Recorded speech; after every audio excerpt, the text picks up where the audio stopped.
Good evening everyone, कैसे हैं आप सब। आई होप आप सब बहुत अच्छे होंगे। तो चलिए आज जो अपन चर्चा करने वाले हैं मेंस का सिलेबस में है ये, ठीक है। मेंस का एक टॉपिक है नीति आयोग और योजना आयोग में क्या अंतर है। पहले जिसको हम योजना आयोग के नाम से जानते थे उसको अब हम नीति आयोग के नाम से जानते हैं।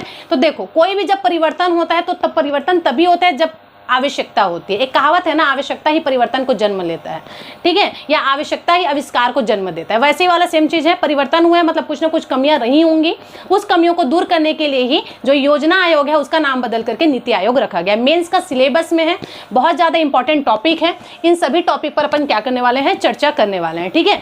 तो इस टॉपिक को ना बच्चे मैं इतने सरल भाषा में आप लोग के सामने परोसूंगी कि वीडियो को देखते ही आपकी चीजें याद हो जाएंगी। मेरी गारंटी, आप कैसे याद करोगे मेरे ऊपर छोड़ दो।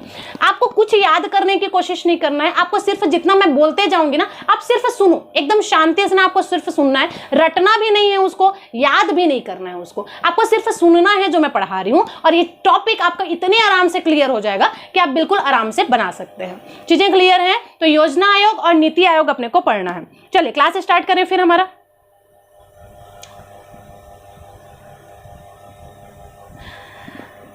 मैडम एएसआई मेंस में जो इंग्लिश में निबंध है उसके लिए हम कौन कौन सा टॉपिक प्रिपेयर करें। बच्चे देखो, निबंध मतलब जो ऐसे रिटर्न है ना, इसके लिए मैं कोई पर्टिकुलर टॉपिक कैसे बताऊं यार तुमको। इसका क्या है, एक चीज तो अपने को फायदे में है ना अपन कि मेंस का जो एग्जाम होगा वो ऑब्जेक्टिव होगा, अपने को ये चीज पता है। निबंध का भी जो एग्जाम होगा 3 पैटर्न में 3 पार्ट में आपका एग्जाम होने वाला है ना, तो निबंध का भी जो होगा ना वो भी आपका ऑब्जेक्टिव ही होगा। अब इसमें मैं कोई ऐसा एक सब्जेक्ट नहीं बता सकती आपको जिसका आपका प्रिपेयर करना चाहिए। जो भी करेंट की चीजें चल रही ना आप उसका प्रिपरेशन करो। जैसे कि फॉर एग्जाम्पल जनजाति वाला ले लेते हैं अपन, है ना, जनजाति पर एक निबंध लिख लो आप। इसके अलावा हम ले सकते हैं जैसे गोधन न्याय योजना हो गया, इस पर आप अच्छे से तैयारी कर लो, ठीक है। छात्रावास बोलती हूँ, नक्सलवाद हो गया, नक्सलवाद पर आप अपना एक तैयारी रख लीजिए। तो इस प्रकार से आप रख सकते हैं, ठीक। तो ऐसे कुछ अभी करंट में जो चीजें चल रही है ना, जैसे कोरोना हो गया, इस पर आप एक निबंध की तैयारी कर लो। तो निबंध तो लिखना नहीं है ना अपने को, यहाँ से बीच बीच से प्रश्न पूछा जाएगा। जैसे कोरोना कब आया था, कोरोना कब गया, पहला लहर कब आया था, दूसरा लहर कब आया था, कितने लोग मरे थे, कितने लोग बचे थे, फिर आने वाला है, सुन रही हूँ मैं तो मुख आवरण की आवश्यकता फिर से महसूस होने वाली है, ऐसा सुनने को आ रहा है भाई, ठीक है। और जिसको अच्छा पता है क्या, एक न्यूज फैल रही है कि जिसको एक बार कोरोना हो चुका है ना उसके लिए इस बार जो कोरोना है वो बहुत ज्यादा घातक होने वाला है। मतलब डायरेक्ट अगर जिसको पहले एक बार कोरोना हो चुका है अगर दोबारा उसको कोरोना हो जा रहा है तो उसके बचने के चांसेस बिल्कुल भी % नहीं है, ऐसा सुनने के लिए आ रहा है। तो भाई जिनको जिनको कोरोना हो चुका है तो थोड़ा सा बच करके रहिएगा। अब इसी में मौत लिखा होगा तो क्या ही कर सकते हैं यार, ठीक है, लेकिन सेफ्टी लेकर के चलना है। तो इसीलिए जिनके साथ भी आप रह रहे हैं बहुत प्रेम से रहिए, क्योंकि जिंदगी का कोई भरोसा नहीं है, कभी क्या हो जाए, ठीक है। तो दूरी उरी छोड़ करके अच्छे से प्रेम से रहिए, लड़ाई झगड़ा बंद करते हैं यार, ठीक है। खैर वो बात की बात थी। अब आते हैं हम नीति आयोग की तरफ। ऐसे समझ आ गया। अच्छा मैं एक काम करूंगी, मैं कल आप लोग के लिए ना जनजाति वाला पोर्शन ही ले लेते हैं, ठीक है। जनजाति का एक सिर्फ डेमो कि निबंध में कैसे टाइप के आपके प्रश्न आते हैं और कैसे आपको पढ़ना है, तो ये मैं आपको बताऊंगी। जनजाति पर एक एशे रिटर्न में आपको बताने वाली हूँ जो आपकी एसआई मेंस के लिए तो काम आएगा, सीजीपीएससी मेंस में भी आपको किस प्रकार से लिखना है ये भी आपको समझ आ जाएगा, ठीक है। फिर उससे आपको एक आइडिया हो जाएगा। अब आए अपने टॉपिक की तरफ। नीति आयोग और योजना आयोग के बारे में मैं आपको बता रही थी कि नीति आयोग क्या है और योजना आयोग क्या है। चलिए आते हैं अपने टॉपिक की तरफ। तो नीति आयोग और योजना आयोग, ये दिख रहा है आपको, यह है योजना आयोग, और ये दिख रहा है आपको, यह है आपका नीति आयोग। क्या अंतर है, क्या चीजें हैं, समझते हैं। आराम से समझना चालू करेंगे, कोई प्रॉब्लम नहीं होगी हमको। सबसे पहले हम योजना आयोग की बात कर लेते हैं। पहले जो आयोग था उसको योजना आयोग कहा जाता था बच्चे, अभी जो आयोग है उसको आपका नीति आयोग कहा जाता है। अब देखो योजना आयोग की अगर मैं बात कर लूं तो योजना आयोग का जो गठन है वो 1950 में हुआ था। कब हुआ था? 1950 में हुआ था। हमारी जो पहली पंचवर्षीय योजना है वो 1951 में आई थी, अपने को पता है ये चीज। तो 1950 में ही इस योजना आयोग का गठन हुआ था। यही तो बनाता था ना पंचवर्षीय योजना, इसी का काम था। तो पहले 1950 में ये योजना आयोग बन गया, उसके बाद फिर 1951 में पहली बार हमारे यहाँ पंचवर्षीय योजना बनी थी। अब देखो इसकी प्रेरणा की अगर हम बात कर ले तो योजना आयोग को प्रेरणा कहां से मिला, या ये बोले कि हमारे देश को प्रेरणा कहां से मिला कि योजना आयोग बनाना चाहिए, या योजना आयोग जो काम करता था वो किस देश से प्रेरणा लेकर के करता था। तो यूएसएसआर, जिसे आप सोवियत संघ या फिर रूस के नाम से जानते हैं, ठीक है। तीसरे नंबर पर है कि सिफारिश, इसकी सिफारिश किसके द्वारा की गई थी? तो इसकी जो सिफारिश है वो केसी नियोगी समिति ने किया था। याद रखेंगे, एक एक पॉइंट आपके लिए इंपॉर्टेंट है, ठीक है। तो सिफारिश किसके द्वारा किया गया था? तो इसकी जो सिफारिश है वो केसी नियोगी समिति ने किया था। किसने किया था? केसी नियोगी समिति ने किया था। अब आगे बात करते हैं संस्था की। अगर हम बात कर लें तो ये जो योजना आयोग है ना वो आपका गैर संवैधानिक है। मतलब क्या? मतलब ये कि हमारे संविधान में इस योजना आयोग या ऐसे योजना आयोग का कोई भी कहीं पर भी चर्चा नहीं है। तो जिनका हमारे संविधान में चर्चा नहीं है उसे हम क्या कहते हैं? उसे हम गैर संवैधानिक कहते हैं। तो ये चीजें हमारी क्लियर हो गई हैं। अब देखो प्रकृति कैसी है? प्रकृति का मतलब होता है योजना आयोग का, क्या बोलूं मैं उसको इंग्लिश में क्या बोलना चाहिए, बिहेवियर कैसा है। बिहेवियर बोल देंगे तो थोड़ा सा अटपटा लग जाएगा, नहीं। योजना आयोग करता क्या है हम ये बोल सकते हैं, या योजना आयोग का काम क्या है हम ये बोल सकते हैं। प्रकृति इन सेंस, ठीक है। तो इसका काम होता है सलाहकार, ये सिर्फ सलाह देने का काम करना चाहिए। पर ये सिर्फ वही काम नहीं कर रहा था ना, ये सिर्फ सलाह देता तो इसको बदल करके नीति आयोग बनाने की जरूरत नहीं पड़ती। ये सलाह देने के साथ साथ और भी कुछ काम कर रहा था, इसी वजह से तो आवश्यकता महसूस हुई कि इसको बदलने का। क्या था वो चीजें सब पर डिस्कस करेंगे हम लास्ट तक, ठीक है। अच्छा, लास्ट में मैंने इससे रिलेटेड एमसीक्यू भी रखे हुए हैं। अगर आपने ये पूरा वीडियो देख लिया तो मेरी गारंटी है हर एक प्रश्न का आंसर आप लगाएंगे। बस आपको तसल्ली से बैठना है और जो मैं कहानी सुना रही हूं उसको आपको सिर्फ सुनना है, रटने की कोशिश बिल्कुल नहीं करेंगे आप, ठीक है। चलिए, तो गैर संवैधानिक संस्था है, पहले तो अपने को ये पता चल गया। प्रकृति मतलब इसका काम क्या है? सलाहकार, सलाहकार देने का इनका काम है, सलाह देना। अब ये भंग कब हुआ था? योजना आयोग आखिर भंग कब हुआ था? तो ये 17 अगस्त 2014 को भंग हुआ था। जिस दिन ये भंग हुआ था उसके बाद ही नीति आयोग बना होगा, ऑब्वियस सी बात है, ठीक है। तो भंग कब हुआ है? ये 17 अगस्त को 1950 में बना था, 2014 में भंग हुआ है, ठीक। 1950 में बना था, 2014 में भंग हुआ है, ठीक है। अब 2014 याद नहीं रहेगा तो कुछ भी याद कर लेना यार, किसी का डेट ऑफ बर्थ समझ के याद कर लेना। मैडम ही का बर्थडे है, याद कर लेना 17 अगस्त, ठीक है। 17 अगस्त 2014 मैडम का बर्थडे है भाई, मैं 2014 में पैदा हुई थी, ठीक है। ऐसे करके आप याद रख सकते हैं। तो 17 अगस्त 2014। चलिए, मुख्यालय की अगर हम बात कर ले तो योजना आयोग का जो मुख्यालय है वो नई दिल्ली था। कहाँ था? नई दिल्ली था। कहाँ था? नई दिल्ली था। चीजें यहाँ तक क्लियर है? योजना आयोग के बारे में कोई परेशानी नहीं है। 1950 में सबसे पहले बना है, 17 अगस्त 2014 को बंद हो गया। मुख्यालय कहाँ है? नई दिल्ली है। कैसी प्रकृति है? सलाहकार, सलाह देने का काम करती है। इसके अलावा गैर संवैधानिक है। इन सभी बातों पर हमारी चर्चा हो चुकी है। प्रेरणा कहाँ से मिल रहा है? यूएसआर से मिल रहा है। सिफारिश के.सी. नियोगी समिति। इस पूरे लाइन में ये वाला पॉइंट आप याद रख लीजिए तो बहुत अच्छी बात हो जाएगी। के.सी. नियोगी, के.सी. नियोगी। अब इसको ट्रिक से भी आप याद रख सकते हो, कैसी थी रे जो इसको बंद करना पड़ा, तो के.सी. से, के.सी. याद रख लो यार। योजना आयोग को बंद करना पड़ा ना, क्यों बंद करना पड़ा? क्योंकि कैसी थी, ठीक है। तो के.सी. कैसी थी, के.सी. खत्म, प्रॉब्लम सॉल्व। आगे बढ़ जाए। चलिए, अब आते हैं हम पॉइंट की तरफ। बहुत मजेदार तरीके से पढ़ेंगे बच्चे, एकदम अच्छे से आपको समझ आएगा, बस पेशेंस लगा करके आप बैठो, ठीक है। चलिए देखते हैं योजना आयोग के बारे में, जिसको इंग्लिश में आप प्लानिंग कमीशन के नाम से जानते हैं। अब थोड़ा अच्छे से समझना, योजना जो आयोग है ना, यह एक गैर संवैधानिक निकाय था, जैसे कि मैंने आपको बता दिया संविधान में, क्योंकि इसका चर्चा नहीं है। दूसरी बात करते हैं, इसकी स्थापना कब हुई थी? तो जो योजना आयोग है ना, यह आपका 15 मार्च 1950 को बना था। कब बना था? 15 मार्च 1950 को बना था। कब बना था? 15 मार्च 1950 को बना था। और किसने बनाया था भाई? तो जवाहरलाल नेहरू की अध्यक्षता में बना था। यहां पर से कुछ पॉइंट्स हैं जो आपको रट लेना है, चाहो तो नोट कर लो, आपकी जैसी चॉइस, ठीक है। चलिए, बात कर रहे हैं हम योजना आयोग की। कब बना है? तो 15 मार्च को बना है, 1950 को बना है। 15 मार्च 1950 को किसकी अध्यक्षता में बनाया गया था? तो जवाहरलाल नेहरू की अध्यक्षता में ये बनाया गया था। अब देखो, ये जो योजना आयोग है ना, इसके दो फंक्शन है। कैसे दो फंक्शन है? दो फंक्शन का मतलब होता है ये दो काम करता था। योजना आयोग बनाया क्यों गया था? दो काम करने के लिए बनाया गया था। कौन कौन सा काम करने के लिए बनाया गया था? तो पहला काम है कि इसका काम होता था, ये पंचवर्षीय योजना बनाया करता था। पंचवर्षीय योजना, बस इसका यही काम था कि इसको पंचवर्षीय योजना बनाना है, ठीक है। दूसरा इसका काम था राज्य और मंत्रालय को वित्तीय आवंटन करना। बस यहीं पर ये गलती कर दिया, ठीक है। योजना आयोग नाम से ही क्लियर है यार, आपका काम है सिर्फ योजना बनाना और उसको मंत्रियों तक पहुंचाना। पैसा वैसा बांटने का काम वित्त मंत्री को ऊपर छोड़ दो ना। लेकिन यहां पर यही गलती हो गया और यही बेचारे के जी का जंजाल हो गया, ठीक है। क्या हुआ? तो ये जो दो फंक्शन क्या थे योजना आयोग के, एक तो ये योजना बनाने का काम करता था, पंचवर्षीय योजना जिसको आप बोलते हैं, और दूसरा राज्य और मंत्रालय को ये वित्तीय आवंटन करता था, मतलब राज्यों को ये पैसा बांटने का काम किया करता था, ठीक है। मतलब योजना जब आप बना रहे हो, वो योजना लागू कैसे होगा, उसके लिए पैसे की जरूरत पड़ेगी ना, तो उस पैसा को बांटने का भी काम कौन करता था? ये योजना आयोग ही करता था, ठीक है। अब आगे बात करते हैं, 12वीं पंचवर्षीय योजना 2012 से 2017 के बाद पंचवर्षीय योजनाओं का जो सिस्टम है उसको खत्म कर दिया गया है। तो इसीलिए याद रखेंगे कि सबसे अंतिम जो पंचवर्षीय योजना है वो कौन सी नंबर की थी? 12वें नंबर की थी। सिर्फ इसी में नहीं, ये हर प्रकार के एग्जाम में पूछता है। आपको याद रखना है 12वीं पंचवर्षीय योजना ही आपकी अंतिम थी, जो कब लाई गई थी? तो ये आया था आपके 2012 में, और 2012 से 17 तक रहा। कब तक रहा? 2012 से 17 तक रहा।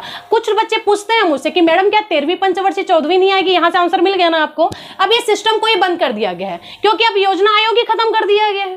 ठीक है, तो पंचवर्षीय योजना का सिस्टम ही इसीलिए खत्म कर दिया गया। क्यों कर दिया गया? क्योंकि जब जब ये पंचवर्षीय योजना लाते थे तब तक पैसे को लेकर के नाटक होता था। कोई भी योजना लाओगे यार, उसको लागू करना है तो पैसे की तो जरूरत पड़ेगी ना। अब आपका काम है सिर्फ योजना बनाना, सलाह देना आपका काम है, वो आप कीजिए। अब पैसा किसको बांटना है, कितना बांटना है, ये काम वित्त मंत्री का है, वित्त मंत्री को ऊपर छोड़ दो। लेकिन नहीं, यहां पर योजना आयोग क्या करता था? योजना भी मैं बनाऊंगा और पैसा भी मैं बांटूंगा। दिक्कत होगा ना, बस यही इसकी सबसे बड़ी गलती थी, जिसकी वजह से योजना आयोग को क्या करना पड़ा? बंद करना पड़ा। तो यहां से कौन से प्रश्न बन सकते हैं? अपने को समझ आ गया क्या? योजना आयोग कब आया था, कब गया? क्लियर हो गया। दूसरी बात, गैर संवैधानिक है, ये चीज भी हमको क्लियर हो गई है। अब आगे बात करते हैं, एक लास्ट प्रश्न, ये याद रखेंगे, अंतिम पंचवर्षीय योजना कौन से क्रम की थी? 12वें नंबर की थी। कब से कब तक रहा? 2012 से 2017 तक रहा। यहां तक कोई दिक्कत नहीं है। चलिए अब आगे बात करते हैं। ये देखो यहाँ पर कुछ डायग्राम बनाया गया है, जैसे कि यहाँ पर ये मुंडी दिख रहे हैं ना, 4-5 मुंडी लोग बैठे हुए हैं। तो ये मुंडी के लोग क्या काम कर रहे हैं? ये लोग आपस में मीटिंग कर रहे हैं। मीटिंग क्यों कर रहे हैं? क्योंकि ये योजना बनाने का काम कर रहे हैं। तो ये आपस में बैठ करके मीटिंग कर रहे हैं, और यहाँ पर ये 2 हाथ निकला हुआ है, ये साथ में पैसा भी बांट रहा है। अब बस ये हाथ अगर कट जाता ना तो नीति आयोग की जरूरत नहीं पड़ती। तो इसे ही आपका योजना आयोग या फिर प्लानिंग कमीशन कहा जाता है। चीजें क्लियर है? तो योजना आयोग इस प्रकार से 2 काम करने का काम करता था। चलिए आगे बात करते हैं। अब बात करेंगे हम नीति आयोग के बारे में। योजना आयोग के बारे में देखो थोड़ा सी जानकारी आपको होना जरूरी था, है ना, क्योंकि यहाँ से प्रश्न आपके बन ही जाते हैं। अब हम देखते हैं नीति आयोग क्या काम करता था। तो देखो नीति आयोग को इंग्लिश में भी नीति आयोग ही कहा जाता है। अब इसके बारे में मैं आपको समझाती हूँ कुछ चीजें। आई होप आप लोग कुछ चीजें अवेलेबल होंगी, है ना, क्लियरली विजिबल है ना। चलो देखते हैं नीति आयोग क्या है। तो यह एक गैर संवैधानिक, क्या बोला जा रहा है? नीति आयोग क्या है? तो यह एक गैर संवैधानिक निकाय है। गैर संवैधानिक क्यों? क्योंकि योजना आयोग की जगह में आया है ना। योजना आयोग के बारे में भी हमारे संविधान में कहीं पर चर्चा नहीं है, वैसे नीति आयोग के बारे में भी कहीं पर कोई चर्चा नहीं किया गया है। अब देखो नीति आयोग क्या है? यह एक गैर संवैधानिक निकाय है। अब यहाँ पर हम बात करते हैं इसकी स्थापना कब हुई थी। ये इंपॉर्टेंट है आपके लिए, क्योंकि योजना आयोग तो चला गया लेकिन नीति आयोग आ गया ना। यहां से आपके प्रश्न 101% बनेंगे। ठीक है, अब देखो नीति आयोग की स्थापना कब हुई थी? तो नीति आयोग की स्थापना 1 जनवरी 2015 को हुआ था। योजना आयोग खत्म कब हुआ था? तो योजना आयोग 17 अगस्त 2014 को भंग हुआ। 2014 को भंग हुआ है कि 2015 को नीति आयोग बन गया जनवरी में ही। 1 जनवरी 2015 को नीति आयोग का गठन हुआ, और इसका मुख्यालय कहाँ है? दिल्ली है। मुख्यालय में कोई परिवर्तन नहीं हुआ है। तो चीजें आपको आराम से देखना है। हाँ जी, एएसआई मेंस के लिए बहुत ज्यादा इंपॉर्टेंट होने वाला बच्चे, क्योंकि टॉपिक ऐड हुआ है ना आपके में, तो आपको ये पढ़ना पड़ेगा। ऐसे पर भी एक वीडियो लाएंगे, कल लेकर के आती हूँ मैं ऐसे पर एक वीडियो कि किस प्रकार से निबंध लिखा जाता है और कैसे कैसे आपके प्रश्न बन सकते हैं। ठीक है, कल ही चले करके आऊंगी। और कोई टॉपिक उठाते हैं, जनजाति वाला टॉपिक ही दिख रहा है मेरे को, मेरा फेवरेट टॉपिक है, उस पर मैं निबंध कैसे लिखा जाता है, कैसे प्रश्न बनता है, वो आपको ले आऊंगी। ठीक है, चलिए अभी फिलहाल कॉमेंट वेमेंट बंद करते हैं, है ना।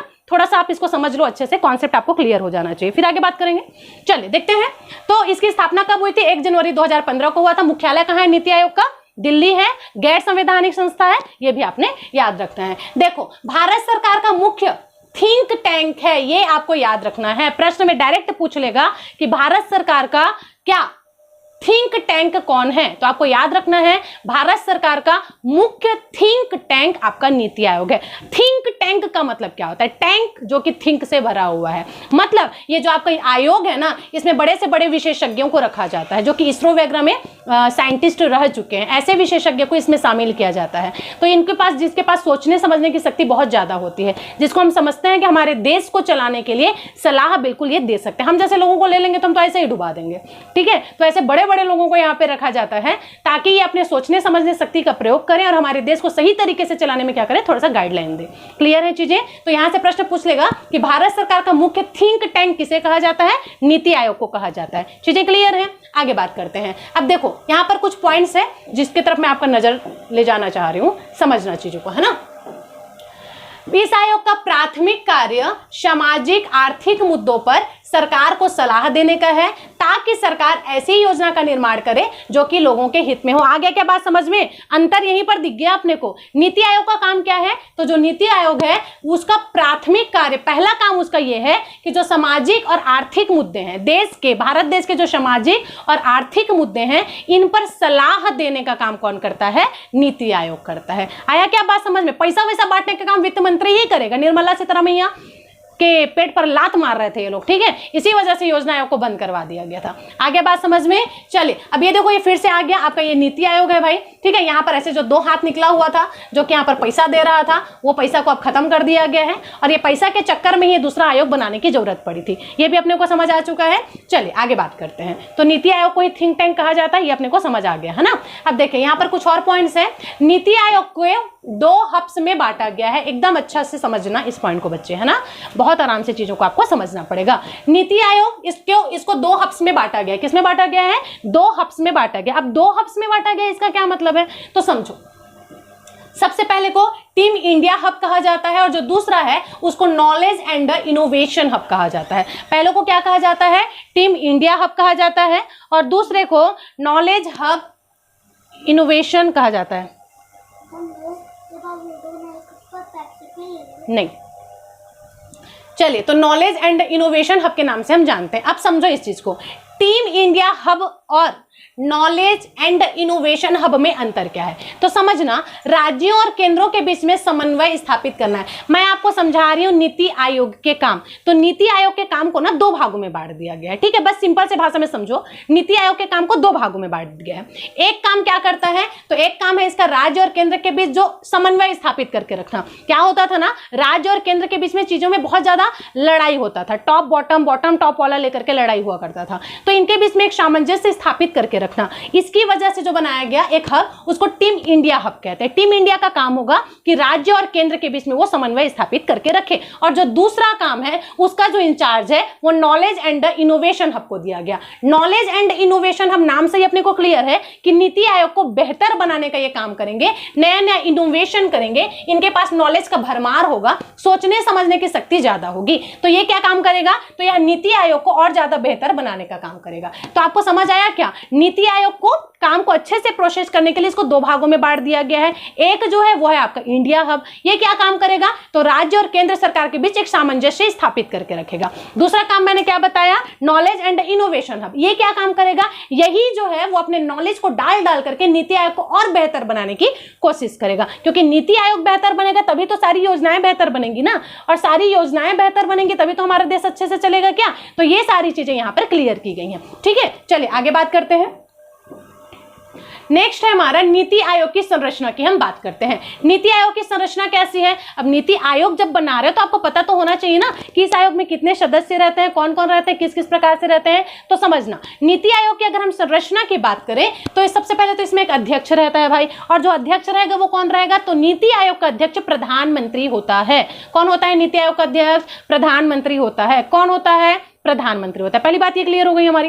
दूसरा बात, एक उपाध्यक्ष भी रहेगा, ठीक है। और तीसरी बात, एक सीईओ भी रहेगा। तो यहां पर से एक पॉइंट आपको याद रखना है कि ये जो है ना करंट डाटा नहीं है आपका, ठीक है। यहां पर आपको करंट डाटा को क्या करना पड़ेगा? अपडेट करना पड़ेगा कि वर्तमान में हमारे प्रधानमंत्री कौन है, ठीक है, हमारे उपाध्यक्ष कौन है और हमारे सीईओ कौन है। ये लास्ट में मैं लिखी हूं, यहाँ पर थोड़ा सा टाइपिंग मिस्टेक हो गया। लास्ट में आपको पता चल जाएगा कि अभी वर्तमान में सीईओ कौन है और उपाध्यक्ष भी कौन है। फिलहाल आपको संरचना यहाँ पर बताया गया है कि इसमें कौन होता है। तो सबसे ऊपर में अध्यक्ष रहेगा, अध्यक्ष के नीचे में आपको उपाध्यक्ष रहता है, उपाध्यक्ष के नीचे में आपका सीईओ रहता है। वर्तमान में कौन है पूछा जा सकता है, बिल्कुल पूछा जा सकता है। तो कौन है वो नीचे में अपडेट है, आप आराम से पा जाएंगे, ठीक है। तो टेंशन लेने की जरूरत नहीं है। चलो अब आगे बात करते हैं। अब ये टीम के मुख्य लीड रोल कौन प्ले कर रहे हैं, समझ आ गया ना अपने को? अध्यक्ष है, उपाध्यक्ष है, उपाध्यक्ष के नीचे में आपका सीईओ है। अब समझना, ये जो टीम का लीड रोल प्ले कर रहे हैं ना, इसको भी आपके 4 पार्ट में डिवाइड कर दिया गया है। कितने पार्ट में डिवाइड कर दिया गया है? इस प्रकार से आपके 4 पार्ट में डिवाइड कर दिया गया है। कैसे? तो समझो। सबसे पहले जो होता है वो पूर्णकालिक सदस्य होते हैं। कौन होते हैं? सबसे पहले वाले पार्ट में पूर्णकालिक सदस्यों को रखा जाता है। दूसरे में किसको रखा जाता है? तो दूसरे में पदेन सदस्यों को रखा जाता है, ठीक है। तीसरे में कौन रहते हैं? तो तीसरे में आपके गवर्निंग काउंसिल, मतलब इसके अंतर्गत ये मेन चीज है जो अभी ऐड हुआ है। योजना आयोग में बस यही नहीं था। योजना आयोग में बस यही ये नहीं था, और ये 100% आपके एग्जाम में आएगा, आप ध्यान रखना। नीति आयोग में जो तीसरा पॉइंट ऐड किया गया है ना, जिसको गवर्निंग काउंसिल कहा जाता है, हिंदी में बोलूं तो भारत के सभी मुख्यमंत्री, केंद्र शासित प्रदेश के जितने भी एलजी हैं, इन सबको इसमें शामिल किया गया है। योजना आयोग में यही नहीं था, योजना आयोग में मुख्यमंत्री को शामिल नहीं किया गया था, लेकिन नीति आयोग में क्या किया गया, नीति आयोग में देखो उसमें भी पूर्णकालिक सदस्य थे, पदेन सदस्य उसमें भी थे, लेकिन मुख्यमंत्रियों को ऐड नहीं किया गया था। तो नीति आयोग में जितने भी स्टेट हैं उन सभी के मुख्यमंत्री को भी ऐड किया गया, इवन जो आपके केंद्र शासित प्रदेश हैं उनके एलजी को भी ऐड किया गया। ये पॉइंट बार बार चिल्ला चिल्ला के बोल रही हूं क्योंकि ये चीज ऐड हुआ है नया, और यही आपके लिए बहुत ज्यादा इंपॉर्टेंट होने वाला है। चीजें क्लियर है हमारी, आगे बात करते हैं। अब विशेष आमंत्रित, विशेष आमंत्रित मतलब ये विशेषज्ञ की टीम होगी जिसको विशेष रूप से आमंत्रित करेंगे हम हमारे सभा में पार्टिसिपेंट करने के लिए, ताकि वो अपनी सलाह दे सके कि हम सही तरीके से और कैसे चीजों को चला सकते हैं। चीजें क्लियर हैं? तो इस प्रकार से 4 लोगों को इसमें शामिल किया जाता है। कौन कौन है? तो सबसे पहले पूर्णकालिक सदस्य है, फिर आपके पदेन सदस्य हो जाएंगे, तीसरा वाला पॉइंट अभी ऐड किया गया है जिसमें सभी स्टेट के मुख्यमंत्री होंगे प्लस केंद्र शासित प्रदेश के आपके एलजी को रखा जाएगा, ठीक है। और चौथे नंबर पर आपके विशेष आमंत्रित लोग रहेंगे। विशेष आमंत्रित लोग मतलब जिसको, जो विशेषज्ञ रहेंगे, जो स्पेशलिस्ट रहेंगे, जिनको हम लोग बुलाएंगे, उसे ही आपके विशेष आमंत्रित सदस्य कहा जाता है, ठीक है। आगे बात करते हैं। चलो और कुछ पॉइंट्स हैं जो यहाँ पर क्लियर हो जाएगा आपको। तो यही सेम चीजें हैं जो मैंने बताई, यहाँ पर देखो इरेज कर दी थी, लेकिन कोई बात नहीं, ठीक है, ऑल इज वेल। अब मैं आपको बताती हूँ नीति आयोग का आखिर कार्य क्या है। तो समझना, नीति आयोग का कार्य होता है सबसे पहले तो राष्ट्रीय विकास के लिए राज्यों की सक्रिय भागीदारी को बढ़ाना। सबसे पहला काम इसको यही दिया गया कि भाई योजना आयोग ने यही गलती तो किया था कि आयोग के द्वारा जो भी योजना बनाई जाती थी उसमें राज्यों को भागीदारी ही नहीं दिया जाता था, और यही गलती वो लोग करते थे।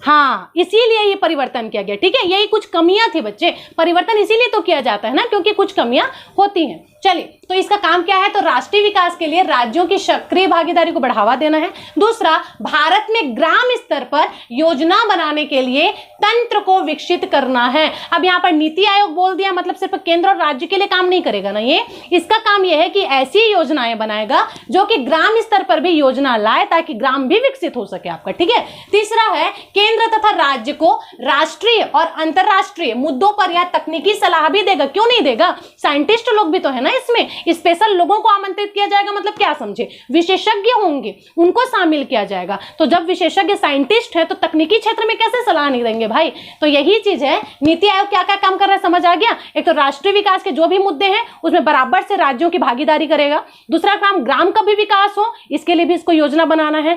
तीसरा काम, राष्ट्रीय और अंतरराष्ट्रीय मुद्दों के लिए आपको अगर तकनीकी की जरूरत पड़ी है तो उसके लिए भी हेल्प करेगा आपका नीति आयोग। और चौथे नंबर पर है सहयोगपूर्ण संघवाद को बढ़ावा देना। बिल्कुल, राज्य और केंद्र दोनों आपस में मिलकर के सहयोगपूर्ण तरीके से काम करें, यह जिम्मेदारी भी नीति आयोग की होती है कि आप किस प्रकार से दोनों में सामंजस्य स्थापित करके रखेंगे। इसीलिए तो हमने इंडिया हब देखा था ना, उसका काम ही यही है कि केंद्र और राज्य के बीच में सामंजस्य स्थापित करके रखें ताकि ये दोनों साथ में मिलकर के सहयोगपूर्ण तरीके से काम कर सके और हम अपने देश को विकसित कर सके। चीजें यहां तक हमारी क्लियर है? कोई दिक्कत, कोई परेशानी किसी को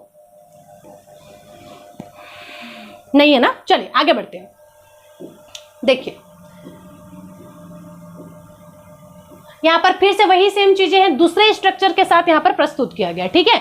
तो नीति आयोग की ही बात की जा रही है, कैसा संगठन होता है? तो प्रधानमंत्री ही हमेशा इसका अध्यक्ष होगा, ठीक है। उसके नीचे में उपाध्यक्ष होता है, उसके नीचे में आपके सदस्य होते हैं। सदस्य को भी 2 पार्ट में डिवाइड किया गया है, मैंने वहां पर 4 पार्ट में डायरेक्ट बांट करके बता दिया था। एक होता है राजनीति सदस्य, एक होता है विशेषज्ञों का सदस्य। अब देखो राजनीति सदस्य में कौन कौन शामिल होता है? तो राजनीति सदस्य में आपके केंद्रीय मंत्रिपरिषद के कुछ मंत्री को शामिल किया जाता है, ठीक है। राजनीतिक जो सदस्य रहेंगे उसमें आपके जो केंद्रीय मंत्री हैं, कैबिनेट जो मंत्री हैं, इसके कुछ मंत्रियों को शामिल किया जाता है। और वहीं अगर विशेषज्ञ सदस्य की मैं बात कर लूं तो विशेषज्ञों के सदस्य में आर्थिक, कृषि, वैज्ञानिक आदि, विशेषज्ञ के नाम से ही क्लियर होना चाहिए कि यह जो ग्रुप है उसमें विशेषज्ञ ही रहेंगे। अब ये विशेषज्ञ किसी भी फील्ड के हो सकते हैं भाई, आर्थिक, कृषि, वैज्ञानिक के क्षेत्र में जो भी विशेषज्ञ हैं उन सबको इसमें क्या किया जाता है? शामिल किया जाता है। चीजें यहां तक क्लियर है? राजनीतिक सदस्य में केंद्रीय मंत्रिपरिषद के कुछ मंत्री को रखा जाएगा, जबकि विशेषज्ञों की टीम में विशेषज्ञ ही रहते हैं। इसके बाद एक है यहाँ पर सदस्य सचिव, जिसे आईएएस कहा जाता है, ठीक। चलिए आगे बात करते हैं। अब यहाँ पर विशेष क्या है, विशेष करके आपको कुछ चीजें याद रखनी है। योजना आयोग और नीति आयोग दोनों से मिला जुला करके यहाँ पर लिखा गया है ना, तो चीजों को समझना।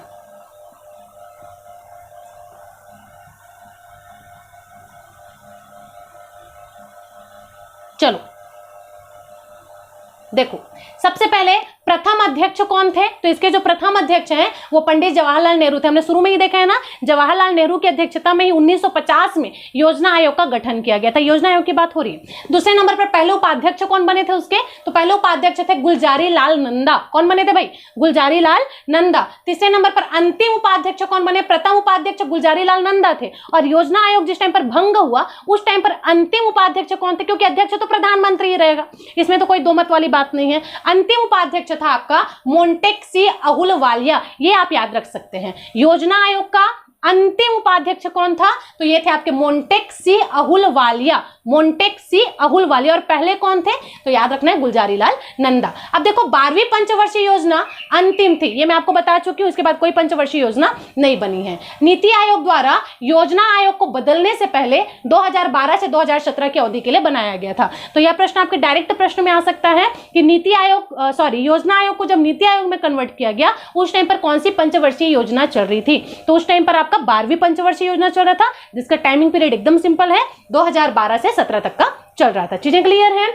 अब देखो, ये तो योजना आयोग के बारे में हमने बता दिया। कुछ पॉइंट्स देखिए कार्य को लेकर के, जो मैंने आपको बताया वही सेम टू सेम कार्य है, बस यहाँ पर शब्दों का प्रयोग अलग हो गया है। जैसे कि उपलब्ध संसाधनों का आकलन किया जाएगा यहाँ पर, ठीक है, कि उपलब्ध जो संसाधन है उसका आकलन क्या होगा। दूसरा नंबर पर पंचवर्षीय योजना बनाना है। तीसरा काम होगा राज्यों को संसाधनों का आवंटन करना। अब यहाँ पे समझना, ये तो इसका कार्य है। अब योजना आयोग को आखिर समाप्त क्यों किया गया, आखिर योजना आयोग को बदलने की नौबत क्यों आई, तो एक रीजन तो मैंने आपको ऑलरेडी बता रखा है ना। दूसरा देखो, राज्यों का प्रतिनिधित्व नहीं है, ठीक है, योजना आयोग में मैंने बताया ना मुख्यमंत्रियों को एडी नहीं किया जाता था।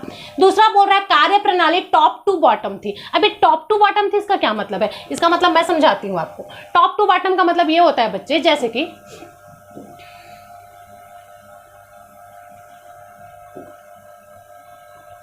कि देखो ये हमारा भारत है ना।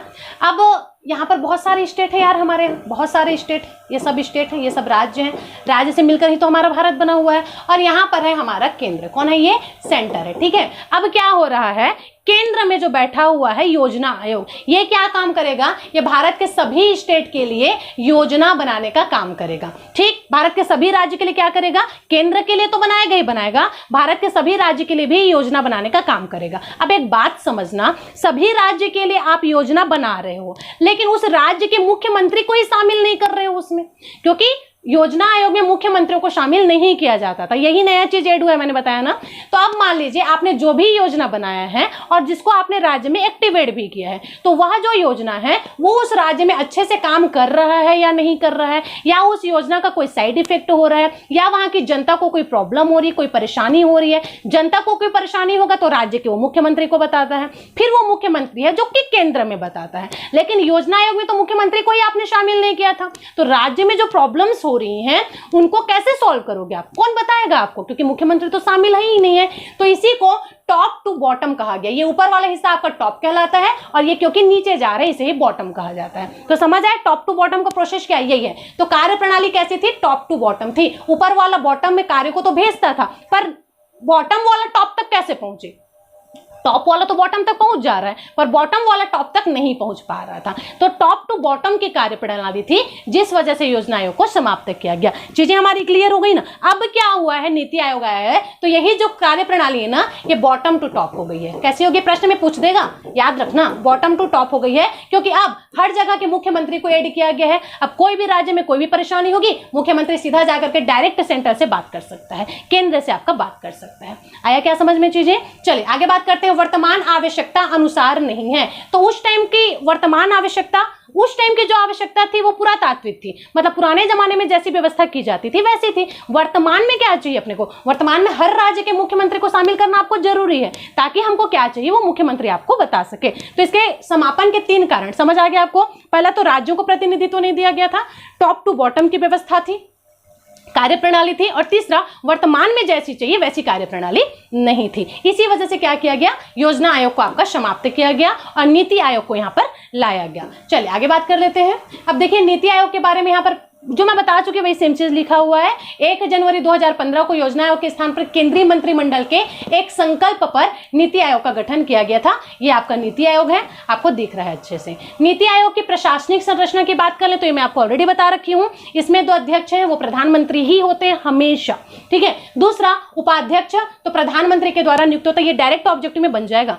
कि नीति आयोग का जो उपाध्यक्ष है उसकी नियुक्ति कौन करता है। अध्यक्ष क्योंकि प्रधानमंत्री है ना, तो उपाध्यक्ष की नियुक्ति कौन करेगा, अध्यक्ष करेगा, मतलब प्रधानमंत्री करेगा, ठीक। तो नीति आयोग का अध्यक्ष कौन होता है, प्रधानमंत्री होता है। और उपाध्यक्ष की नियुक्ति कौन करता है, तो उपाध्यक्ष की नियुक्ति भी आपका प्रधानमंत्री ही करता है। चलिए आगे बात करते हैं। संचालन परिषद की हम बात कर लेते हैं। संचालन परिषद क्या है भाई, तो समझो ये रहा आपका संचालन परिषद। सभी राज्य के मुख्यमंत्री और केंद्र शासित प्रदेश के उपराज्यपाल, एलजी मैंने बोला था ना, केंद्र शासित प्रदेश के एलजी मतलब उपराज्यपाल की बात होती है। केंद्र शासित प्रदेश में उपराज्यपाल होते हैं। कॉन्स्टिट्यूशन में सारा कुछ पढ़ाऊंगी मैं आपको, ठीक है। कॉन्स्टिट्यूशन में कहां पर उपराज्यपाल होते हैं, कहां पर राज्यपाल होते हैं, कहां पर कोई नहीं होता है, इन सभी बातों पर हमारी चर्चा होगी। केजरीवाल के बारे में भी हम बात करेंगे, ठीक है। चलिए तो फिलहाल हम बात कर रहे हैं उपाध्यक्ष प्रधानमंत्री द्वारा नियुक्त होता है। संचालन परिषद मतलब जिसके द्वारा संचालित किया जाएगा। तो कौन कौन होते हैं, सभी राज्य के मुख्यमंत्री होंगे, केंद्र शासित प्रदेश के सभी एलजी होंगे, एलजी मतलब उपराज्यपाल होंगे। क्षेत्रीय परिषद की अगर हम बात कर लें तो इसमें विशिष्ट क्षेत्रीय मुद्दों को संबोधित करने के लिए प्रधानमंत्री या उसके द्वारा नामित व्यक्ति मुख्यमंत्री और उपराज्यपाल की बैठक की अध्यक्षता करता है। यह प्रश्न आपको समझ आ गया क्या। क्षेत्रीय परिषद की बात कर रहा है तो जिस भी क्षेत्र में मान लीजिए जो भी मुद्दा उठा हुआ है, जो भी समस्या है, तो प्रधानमंत्री डिसाइड करेगा कि कौन व्यक्ति वहां पर जाएगा। तो उस एरिया का जो मुख्यमंत्री है या उस एरिया का जो उपराज्यपाल है उस बैठक में शामिल होंगे और उस बैठक की अध्यक्षता करेंगे। चीजें समझ आ गई।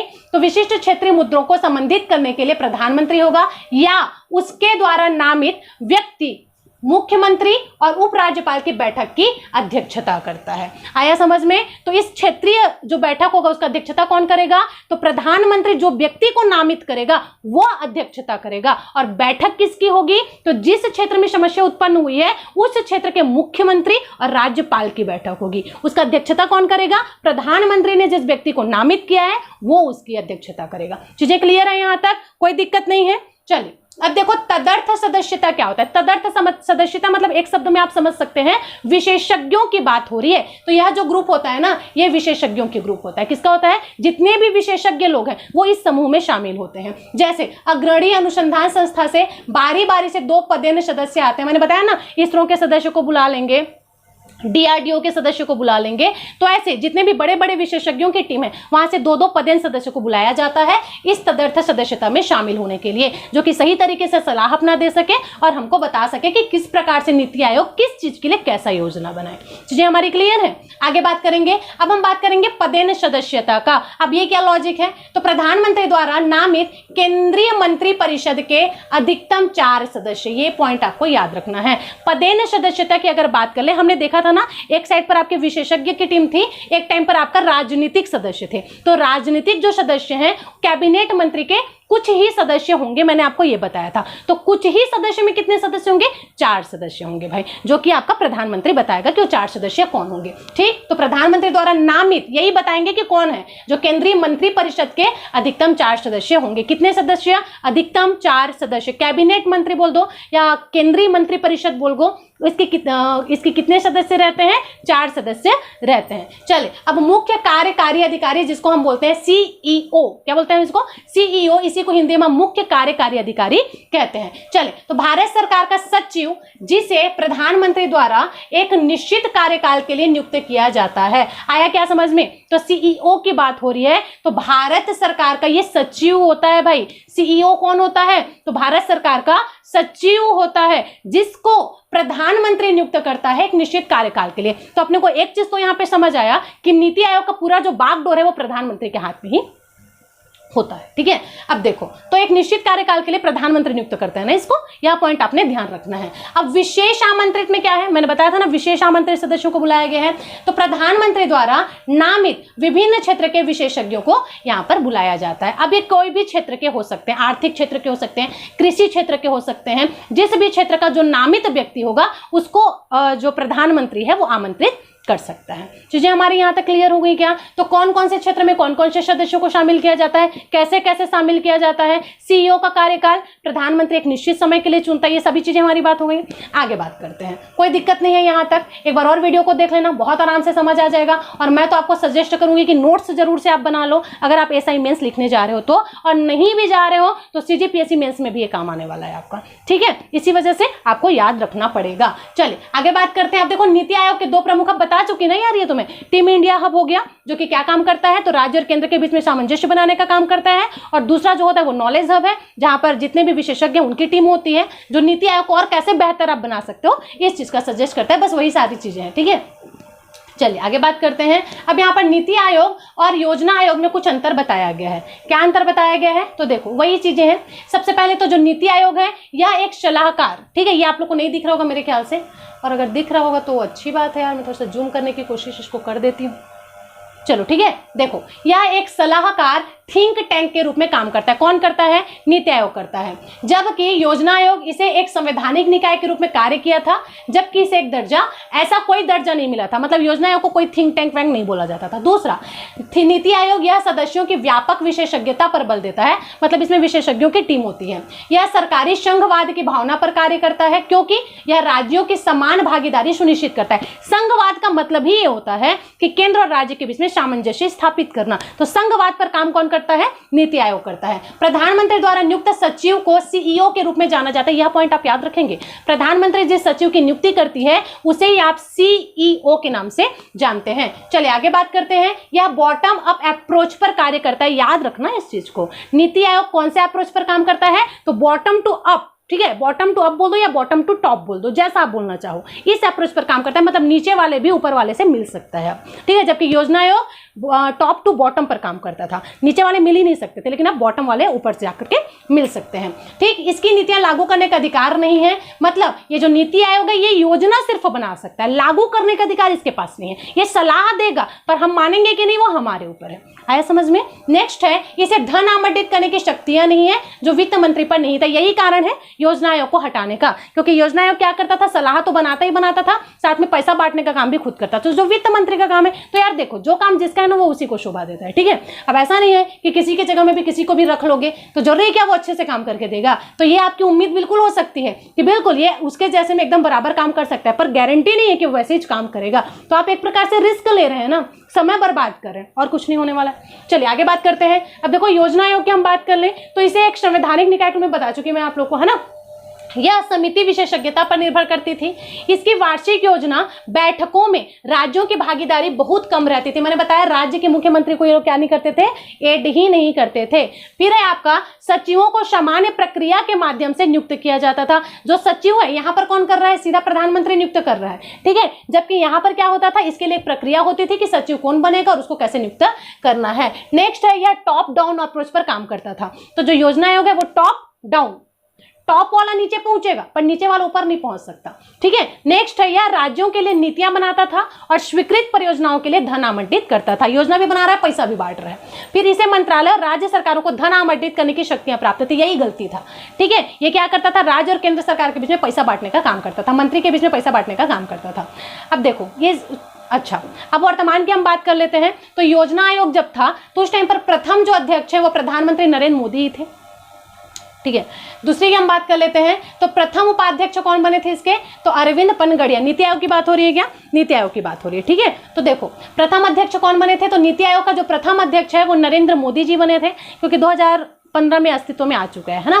फिर प्रथम उपाध्यक्ष कौन थे? तो अरविंद पनगड़िया थे। प्रथम सीईओ कौन थे? तो वो थे सिंधु श्री खुल्लर, याद रखना इसको।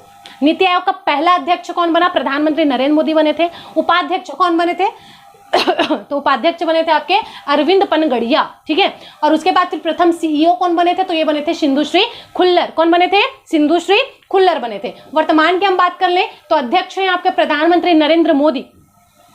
वर्तमान में उपाध्यक्ष कौन है? तो श्री सुमन बेरी है, ठीक है। एक बार और अपडेट कर लेंगे आप, जहां तक मुझे पता है यही है। फिर सीईओ कौन है? तो बीबीआर सुब्रमण्यम। कौन है सीईओ? बीबीआर सुब्रमण्यम, याद रखना है बीबीआर सुब्रमण्यम। चलो क्वेश्चन आंसर लगाते हैं बिल्कुल फटाफट से। प्रश्न आपके सामने, जल्दी से कमेंट करते जाओ, आंसर बताते जाओ, क्योंकि अगर आपने सच में पढ़ा है जो मैं पढ़ाई हूं तो ये आंसर देना आपके लिए कोई बहुत बड़ा बात नहीं होगा, ठीक है। पहला प्रश्न है आपका, अब करो जितना कमेंट करना है तुम लोगों को, ठीक है। चलिए देखते हैं, तो नीति आयोग का अध्यक्ष कौन होता है भाई? तो नीति आयोग का अध्यक्ष प्रधानमंत्री होता है, ठीक है। दूसरा है, नीति आयोग का गठन कब हुआ था? तो 1 जनवरी 2015 को हुआ था। तीसरा है, भारत सरकार का थिंक टैंक जिसने योजना आयोग को परिवर्तित किया, ये कौन था? तो ये आपका नीति आयोग था। इसे तो थिंक टैंक कहा जाता है क्योंकि इसी ने योजना आयोग को परिवर्तित किया था। चलिए नेक्स्ट क्वेश्चन देखते हैं। नेक्स्ट क्वेश्चन ये है, नीति आयोग का गठन कब हुआ? फिर से रिपीट हो गया, 1 जनवरी 2015 को। थिंक टैंक नीति आयोग को कहा जाता है। चलिए अगला प्रश्न है आपका, नीति आयोग का पूरा नाम क्या है? बिल्कुल एग्जाम में बन सकता है। नीति आयोग का पूरा नाम है national institution for transforming India. ये ही आपका सही आंसर हो जाएगा, ठीक है, याद रखना है आपको।